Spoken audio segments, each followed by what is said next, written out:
I never imagined the moment my life would split in two would begin with a single door closing in my face. One heartbeat, I was a mother seeking refuge, and the next, I was a burden dismissed without hesitation. Pain has a way of sharpening everything, and in that instant, I felt a crack run straight through the life I thought I understood. But sometimes the deepest wounds reveal truths we have spent a lifetime avoiding. What followed was a journey through betrayal, hidden legacies, and a kind of strength I did not know I still possessed. And it all started there, on that doorstep. Before we dive into today's story, take a moment to share where you're tuning in from. We love seeing how our stories connect people from all around the world. Your comments and thoughts bring this community to life, and we're so grateful to have you on this journey with us. If you haven't already, do not forget to subscribe and turn on notifications so you never miss a new story. Now, grab a cozy seat, maybe a cup of coffee or tea, and prepare yourself for a tale that will captivate your heart from beginning to end. Let us begin. My name is Evelyn Marshall, and on the morning everything quietly shifted beneath my feet, the rain in Charleston fell the way it often does in the South, steady, warm, and full of memory. It tapped against my windows in a rhythm that almost sounded familiar, as if echoing the life I once had before the accident, before the wheelchair, before the silence inside my home grew louder than any storm outside. The city still smelled of magnolia blossoms, even in the rain, and from where I sat, I could hear the distant chime of the church bell drifting over the narrow streets, soft and patient. I had always loved that sound. It used to make me feel rooted. Now it made me feel small.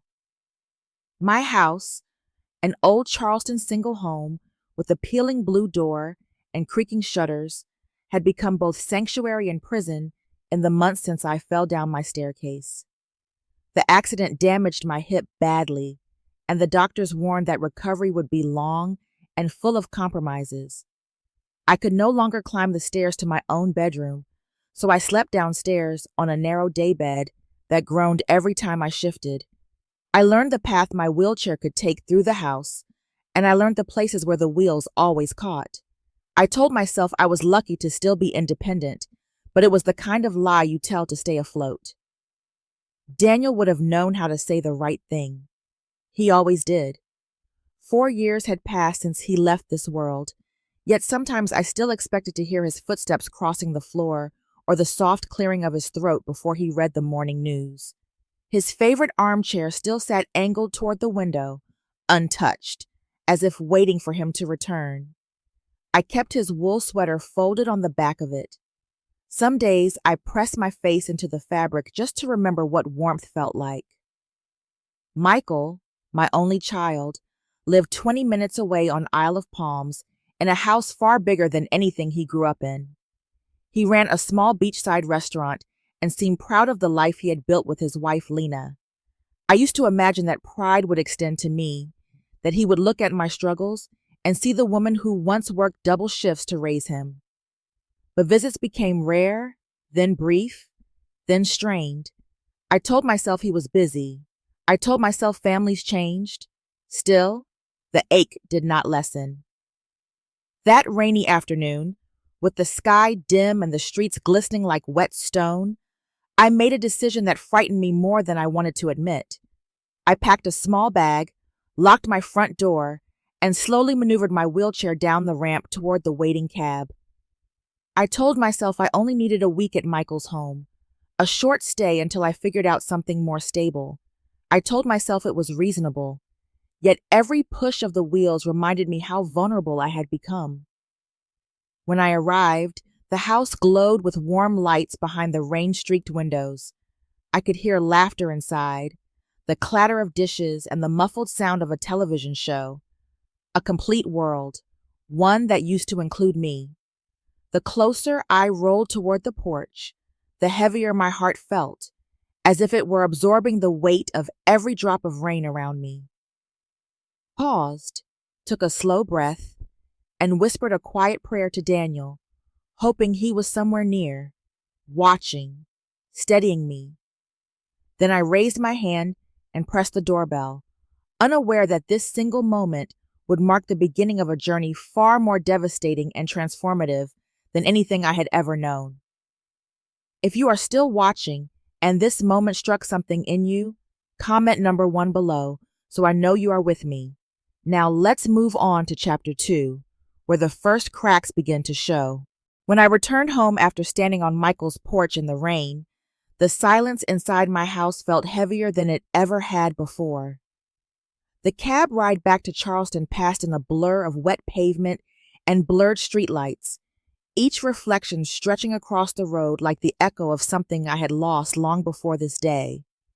My clothes were still damp, my hands cold around the handle of my wheelchair as I pushed myself inside. But none of that compared to the sharp sting in my chest, a kind of ache that came not from my injury, but from realizing that my own child could close a door on me without hesitation. The house, always quiet since Daniel died, felt cavernous tonight, and I could almost feel the emptiness breathing around me. I tried to steady myself by focusing on small things. I boiled water for tea, even though I barely tasted it. I arranged the mail that had piled up near the front door. I wiped the counter, though it was already clean. These motions felt like grasping at fragments of normalcy in a world that had suddenly tilted. When the heaviness in my chest did not ease, I rolled toward Daniel's old desk in the corner of the room, seeking comfort in the familiar scent of wood and yellowed paper.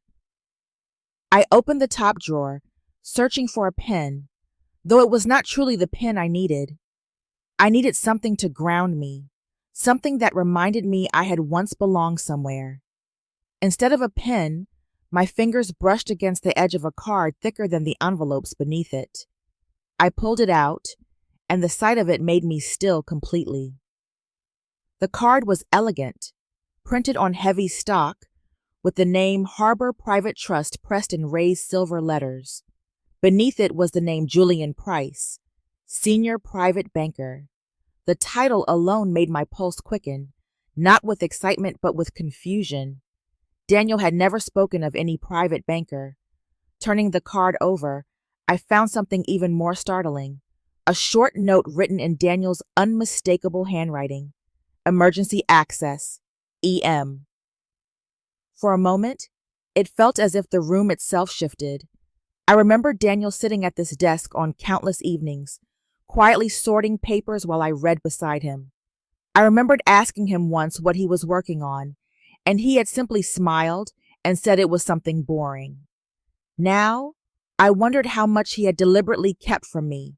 It hurt to think he might not have trusted me with the truth, but it also felt like he had reached across time to place this card in my hands at the exact moment I needed it most.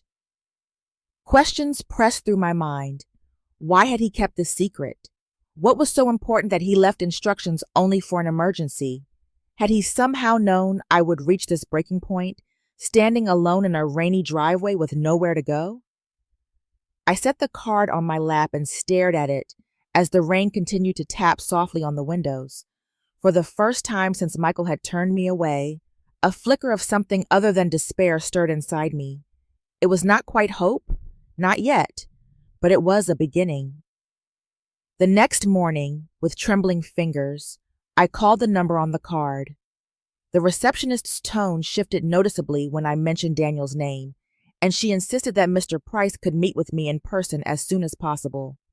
Her urgency unsettled me almost as much as the card itself. That night, I placed the card beside Daniel's photograph, studying both under the soft lamplight. I sensed that the meeting ahead would unravel truths I never expected and alter the direction of my life in ways I could not yet imagine. And for the first time in a long while, I felt the faint hum of something returning to me, the possibility of control, or perhaps the beginning of a revelation Daniel had prepared long before I understood the storm I would face. If you are still watching, and the tension is starting to build for you too, comment number 2 below to let me know you are following every turn. Now let's step into chapter 3, where everything starts to unravel. I remember the sound first, The soft hum of the revolving doors, the way the marble floor seemed to drink in every footstep without giving anything back. Harbor, private trust did not feel like a place someone like me should walk into. It felt like the kind of building you only see from the outside while waiting for a bus, wondering what important decisions were being made behind the tinted glass. Yet there I was, wheeling myself across the glossy tiles, holding the business card Daniel had hidden, and the last shred of my dignity. The lobby stretched upward in a cascade of glass and steel, sunlight pouring in like it had been trained to perform on cue. The receptionist looked polished enough to be made of porcelain. For a moment, she wore that professional smile reserved for customers with simple questions, but it changed the instant she saw the card in my hand. It was not my name that did it. It was Daniel's handwriting. She spoke softly and called someone. Then another woman in a navy suit appeared, guiding me down a long hallway filled with paintings that did not have price tags because people who walked these halls would never ask for one. When we reached Julian Price's office, I felt the shift in the air. The room opened toward a full wall of windows that framed the Charleston harbor like a living painting. Julian rose the moment I entered, his expression carrying a hint of something like surprise or perhaps recognition. His gestures were courteous, but edged with urgency, as if this meeting had been sitting on his calendar waiting to breathe. He examined my documents with stern precision. The way he handled them made my pulse drum louder. He asked for nothing unnecessary, yet each step felt ceremonial, as if he were unlocking a vault meant to remain untouched. When he finally turned the computer screen toward me, time behaved strangely. My eyes resisted the number at first, sliding over it as if it were written in another language. 33 million United States dollars. I felt a ripple of cold moving from my chest to my fingertips. My throat tightened. I wondered if grief could trick the mind into hallucinating dollar signs. Julian spoke gently. He explained that Daniel had opened the account 18 years earlier, slowly funneling money from consulting projects, private investments, and opportunities with people he trusted. Daniel, the man who once spent 2 weeks comparing prices on garden hoses, had quietly built a fortune larger than anything I could have imagined. I realized how little I had understood his late nights, his phone calls taken in the garage, his handwritten notes tucked behind grocery lists. They were pieces of a life he had hidden not out of betrayal, but caution. The weight of the truth settled over me. I felt a strange mix of anger, gratitude, and awe. I wanted to scold him for letting me worry about bills. I wanted to thank him for making sure I would never face the world empty-handed. Mostly, I felt the ache of missing him sharpen, the way it does when you discover something he wanted you to find only after he was gone. Julian handed me a thick folder filled with instructions, histories, and rights that now belonged to me. As I left the building, the sun seemed brighter than before, the air sharper, the city louder. Everything looked the same, yet everything had changed. I was not simply a mother who had been dismissed from her son's doorstep.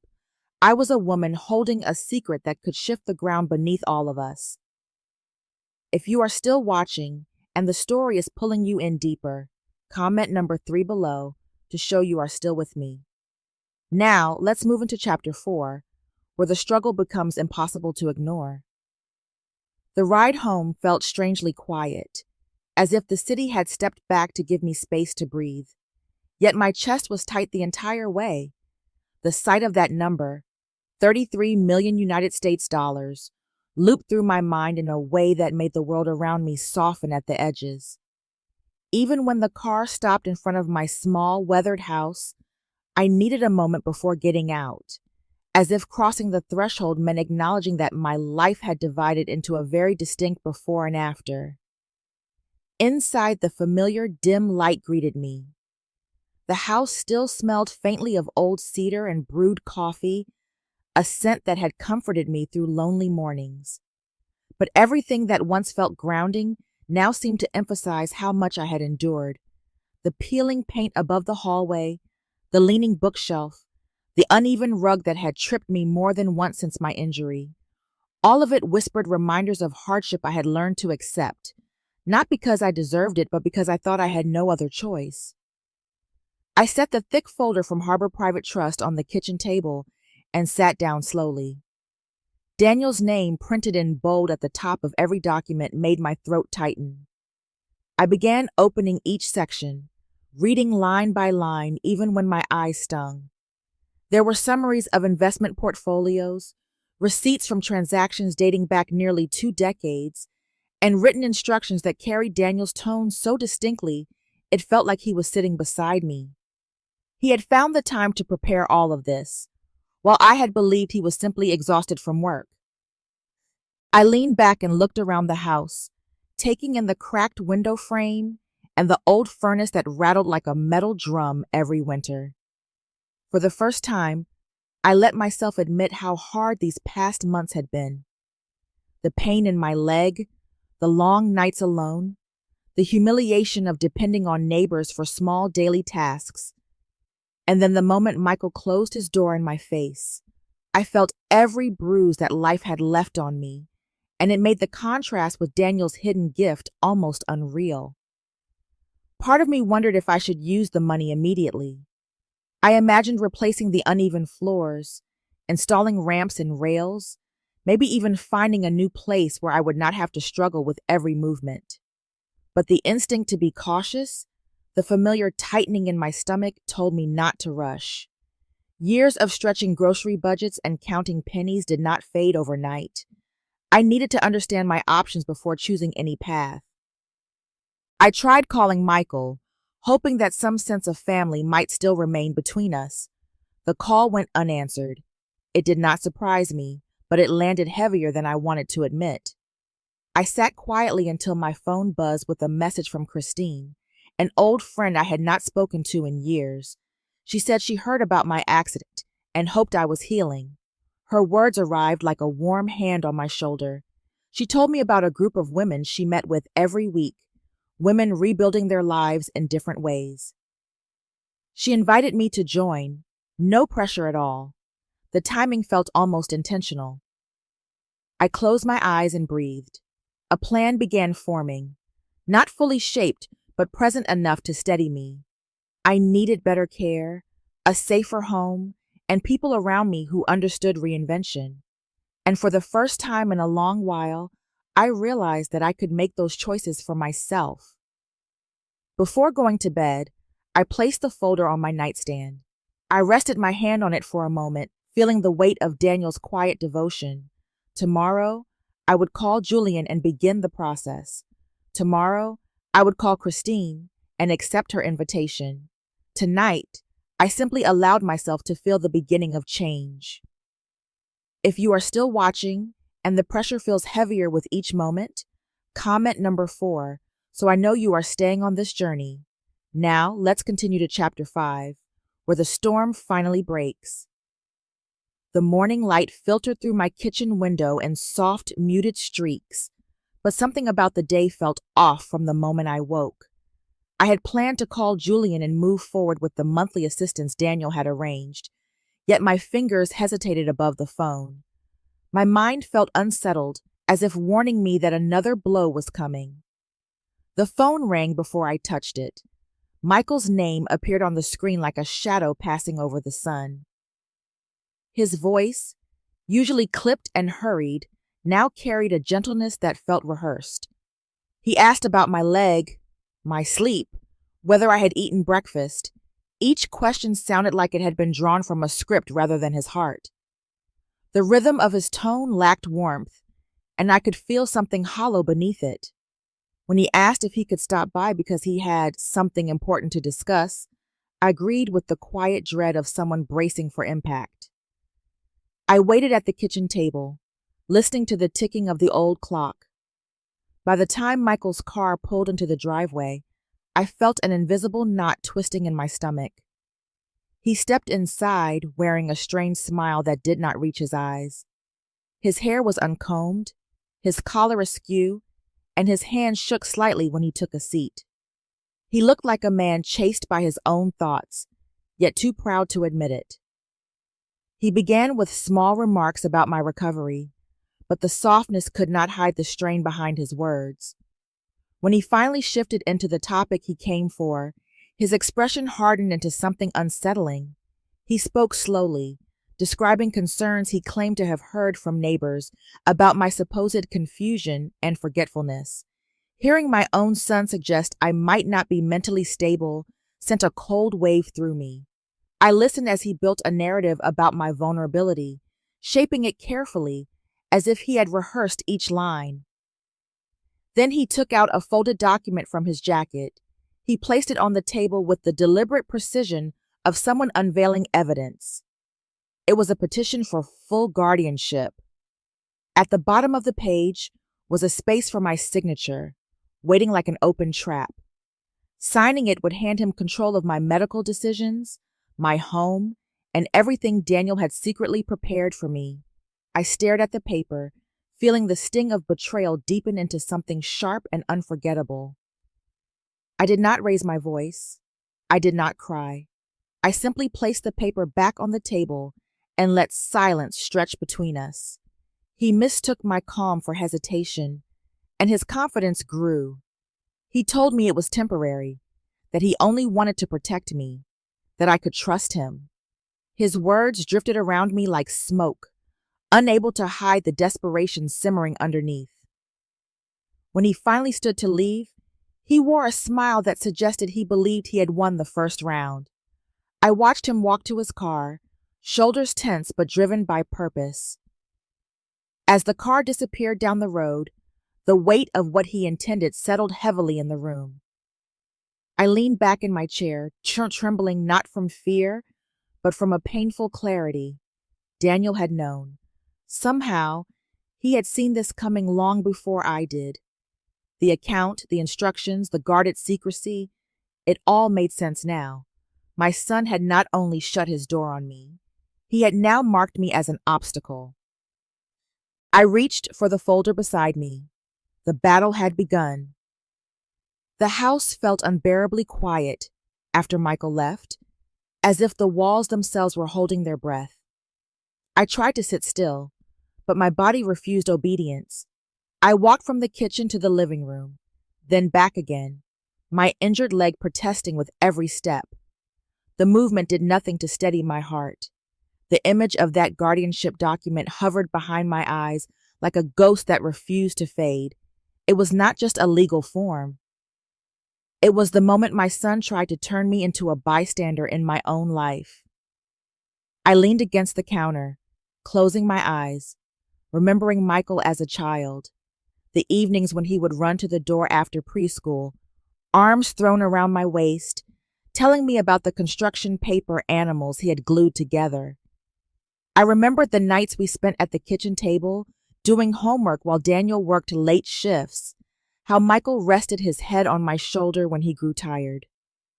Those memories rose like warm waves, only to crash into the cold reality of the man who had sat in my kitchen earlier that day, trying to coax me into giving up my autonomy. A question clawed at me. Had I failed him somehow? Had love not been enough to keep him grounded? Or was this hunger for control something that had grown in him long before I noticed? It hurt to realize that I could no longer blame stress, or fear, or confusion. His intentions were clear now, and they were not born from care. They were born from desire for ownership. Two paths formed in my mind. One was smooth and deceptively quiet. I could sign the papers, surrender the battle, and hope he would not strip away more than he claimed. The other path was steep and lined with uncertainty, but it belonged to me. I could fight. I could call Victoria Hayes. I could stand on the ground Daniel had prepared for me long before I understood why he did it. The first path offered false peace. The second offered truth, even if it came with turbulence. As night settled, I opened the drawer where I had tucked Daniel's final letter. I read each line slowly, tracing the curve of his handwriting. His words gripped me with a tenderness I had almost forgotten. He wrote about loving me, about fearing for me, about preparing for the possibility that our son might turn away from compassion. The letter was not a goodbye. It was a map. Daniel had left me a way forward because he trusted I would one day need it.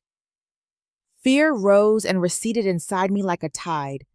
I feared the legal battle, the confrontation, the judgment from others who would not understand. But I feared something more, the erosion of myself, the quiet kind of disappearance that happens when someone else begins making your choices for you. That fear burned brighter than all the others. My phone buzzed, pulling me from my thoughts. It was Christine, checking in, reminding me about the women's group gathering the next day. Her voice carried a warmth that felt like a lifeline. She did not know what I was facing, yet her call arrived as if fate had nudged her. The simple reminder that I was not entirely alone brought a steadiness back into my hands. I sat at the dining table and placed Michael's petition on one side and Daniel's documents on the other. Then I pushed Michael's away until only Daniel's remained in front of me. The decision settled in my chest like a stone finding its place. I would call Victoria Hayes in the morning. I would protect what Daniel entrusted to me. I would protect myself. That night, I turned off every light except the small lamp shining over Daniel's papers. I stood in the dim glow, watching the soft circle of light illuminate the future he had imagined for me. It was time to claim it. If you are still watching and the last twist caught you off guard, comment number 6 below to let me know you did not see it coming. Now, let's step into Chapter 7 and witness the fallout. Morning arrived without mercy. I woke with the weight of the previous day still pressing against my ribs, as if the air itself had thickened overnight. For a moment, I simply lay still, staring at the ceiling, listening to the faint hum of the old furnace. I had made my choice, and choices always brought consequences. I reached for the phone on my nightstand, ready to call Victoria Hayes and tell her I was prepared to move forward, but the screen lit up before I touched it. Victoria's name appeared, and something inside me tightened. Her voice was unmistakably calm, but beneath that calm was an urgency that made my stomach clench. She told me that early that morning, before sunrise, Michael had officially filed the petition questioning my mental capacity. He had taken the step that could have stripped me of my independence if Daniel had not built safeguards long before either of us imagined they would be needed. The filing triggered everything Daniel had prepared. I sat down slowly at the edge of the bed, gripping the phone as if the strength of my hold might soften the impact of her words. Victoria explained that the moment Michael submitted the petition, all of his outstanding debts were automatically consolidated under the agreement Daniel had created years ago. The creditors received digital notifications, and several had already begun issuing demands for immediate payment. She was clinical in her explanation, but I could hear the edge in her tone, a reminder that what was unfolding was not a small inconvenience. It was the unraveling of my son's life. My breath grew shallow as she continued, describing how one of his banks had already flagged his mortgage for reassessment. They were preparing the paperwork to declare his loan in violation of terms. I had known Michael was under strain, but I had not understood the scope of his private disasters until now. Hearing it laid out so starkly pierced through the last remnants of denial I carried. I felt sadness rise within me like a slow tide. Not the soft sadness of missing someone, but a heavy, aching grief for the child I once held, the one who used to press his tiny hand into mine as we crossed the street. That child was nowhere in the man who had tried to seize control of my life. It was the memory of that child, not the man he became, that hurt me now. Victoria spoke with precision, detailing the sequence of events that would unfold over the next days. More banks would contact him. More creditors would demand full repayment. His house would soon be listed under properties at risk. His financial safety net, already fragile, had snapped. I listened in silence, my eyes fixed on the floor, feeling both the sting of heartbreak and the strange lightness of release. My son's choices had led him here, not Daniel's planning, not my refusal to sign a petition that would have erased my autonomy. Michael had dug this hole long before he came to my kitchen with papers in hand. Victoria warned me that he might come to the house or call in panic. I thanked her and placed the phone on the table, though my hands trembled slightly. The room felt too still, too quiet. I sat there, trying to make sense of the two emotions fighting in my chest, the grief of a mother and the liberation of a woman no longer chained to someone else's decisions. After a long moment, I walked to the table where Daniel's folder was laid out. The papers glowed faintly under the morning light, steady and certain, like a beacon. I rested my hand on them and let out a slow breath. Everything was changing, and yet for the first time in a long while, I felt grounded. I glanced at the framed photo of Daniel on the shelf. Though the room was silent, I felt a whisper of gratitude rise from somewhere deep inside me. The morning crept in quietly, as if unsure whether it should disturb me after the chaos of the previous day. I lingered in bed longer than usual, feeling the heaviness in my limbs and the fog of exhaustion pressing against my thoughts. When I finally rose, I moved slowly through the house and made myself a cup of tea. My hands trembled slightly as I poured the water, a reminder of how deeply everything had shaken me. The house was so still I could hear the wind brushing against the siding, and for a brief moment, the silence felt almost comforting. I sat at the table, letting the steam warm my face, and forced myself to look honestly at the situation. Michael had crossed a line that could not be softened with excuses anymore. I had spent months believing that I was fragile, insignificant, and burdensome. But that was before I learned the truth about Daniel's preparations and the resources he had hidden for my protection. Now I could see that I was not standing on the edge of collapse. I was standing at the beginning of something new. Before the tea cooled, I picked up my phone and called Victoria Hayes. I needed to understand the next steps, and I wanted to hear her voice guide me through the legal maze. She explained what I would need: documentation from my doctor to affirm my mental clarity, written statements detailing the pressure Michael had placed on me, and a careful record of the events leading up to his petition. I wrote everything down with meticulous attention, feeling a strange sense of stability building with each note I made.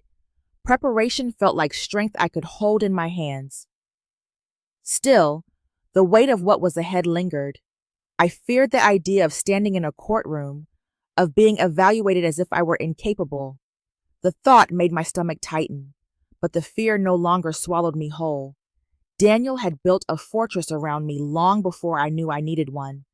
I was not as vulnerable as Michael imagined me to be. A soft knock broke the silence. When I opened the door, I found Christine standing there with a small bakery box in her hands.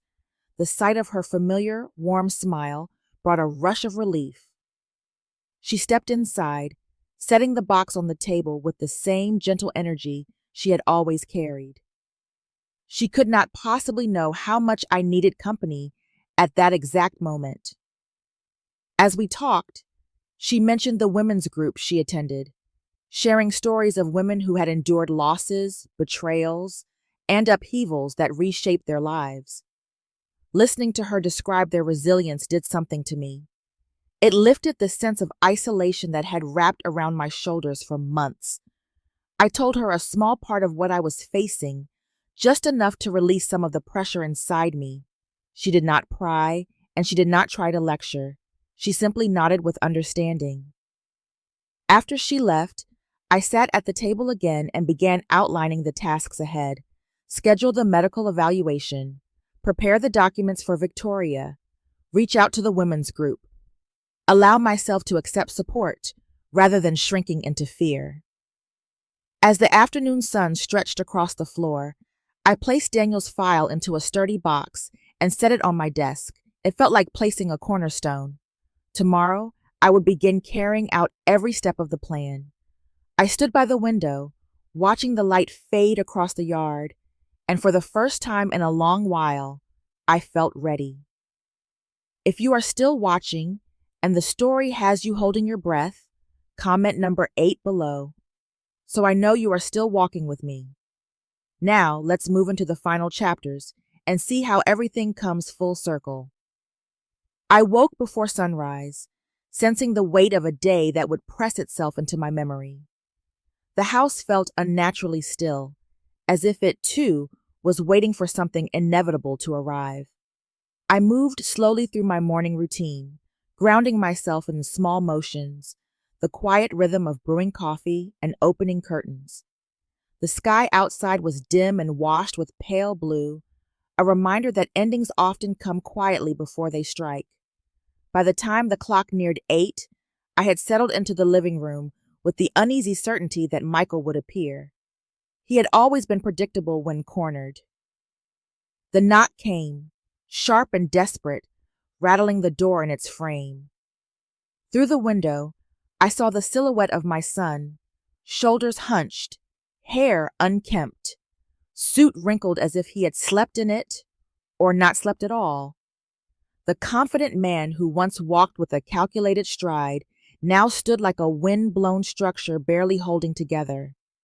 I opened the door only halfway, not out of cruelty, but because something in me had changed forever. He stepped inside without waiting for an invitation, carrying the frantic energy of someone fleeing a disaster. He began speaking with a voice that trembled around the edges, telling me that the banks had frozen his accounts, the mortgage company had issued a notice, and creditors had begun calling from dawn. As he paced across my small living room, he described his world collapsing piece by piece.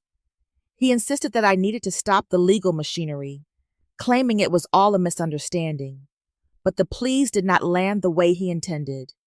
They felt hollow, shaped more by fear of losing property than fear of losing me. I kept my composure, guided by the echoes of Daniel's handwritten words. He had warned me that a moment like this would come, a moment when my heart would be pulled in 2 directions. He had urged me to choose myself, even when it hurt, in ways only a mother could understand. Remembering that gave me the strength to keep the calm tone Michael never expected from me. Michael finally stopped pacing and faced me with a confession that cut deeper than anything he had said before. He admitted he had considered seeking control over my finances long before my accident. He had assumed I had some money tucked away, and he imagined that taking charge of it would solve the debts he had hidden from his own wife. Hearing him speak those words confirmed what I had tried for years to avoid acknowledging. His betrayal did not start with the day he refused to let me stay at his home. It had begun long before, quietly, growing like a shadow behind me. My decision was made long before he asked me for help. I told him calmly that I would not interfere with the consequences he now faced. I explained that I could not trust my future to someone who had so willingly gambled with it.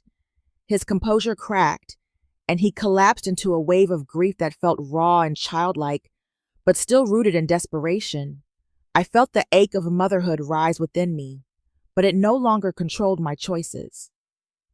Michael finally stopped pacing and faced me with a confession that cut deeper than anything he had said before. He admitted he had considered seeking control over my finances long before my accident. He had assumed I had some money tucked away, and he imagined that taking charge of it would solve the debts he had hidden from his own wife. Hearing him speak those words confirmed what I had tried for years to avoid acknowledging. His betrayal did not start with the day he refused to let me stay at his home. It had begun long before, quietly, growing like a shadow behind me. My decision was made long before he asked me for help. I told him calmly that I would not interfere with the consequences he now faced. I explained that I could not trust my future to someone who had so willingly gambled with it. His composure cracked, and he collapsed into a wave of grief that felt raw and childlike, but still rooted in desperation. I felt the ache of motherhood rise within me, but it no longer controlled my choices. Michael left my home with slow steps, as if each one pulled something heavy behind it. I watched from the window, feeling a quiet finality settle into my chest. It was the ending neither of us wanted, but the only one that could ever happen. When he disappeared from view, I called Victoria to confirm everything had unfolded as expected. As I stood alone in my living room, sunlight finally breaking through the morning haze, I realized that freedom sometimes arrives disguised as loss. And although the day had carved a scar into my heart, it also carved a doorway. I had survived. And for the first time in a long while, the future no longer frightened me. Weeks passed before I realized how different the air in my home felt. The quiet that once pressed on my chest now settled around me like a clean blanket, soft and undemanding. I moved through my days with a steadier rhythm, taking each morning walk with my physical therapist and noticing how my body responded with new strength. In these small victories, I felt Daniel's influence, as if he had left behind a map showing the turns I could not see before. Carter Community House became my second home. Each visit reminded me why the painful choices had been necessary. Elderly men and women, pushed aside by their own families, sat together in warm rooms that used to belong to Michael. They played board games, cooked simple meals, and shared stories that echoed parts of my own. Seeing them heal in a place built from the wreckage of my past gave me a sense of peace I had not anticipated. One afternoon, a letter arrived at the foundation office. It was from Michael. The handwriting was shaky, the message brief. He apologized and admitted he was trying to rebuild from the ruins of his own choices. I read it only once. I felt compassion, but not an obligation to respond. Forgiveness, I realized, does not require reopening a door that was closed for survival. I focused instead on expanding the programs Daniel had started. I established a scholarship in his name and outlined plans for new community services. As I watched the sun start to sink behind the city from my office balcony, I understood the truth at last. Losing my son had forced me to find myself. And in that discovery, I stepped into a life that finally felt like it belonged to me. There comes a point in every life when the truth reveals itself not through grand events, but through the quiet aftermath. It is in those still hours we learn that strength is not born from what we hold on to, but from what we finally release. Betrayal may wound deeply, yet it also uncovers the boundaries we should have set long before. And sometimes, the hardest goodbyes become the doorway to rediscovered freedom.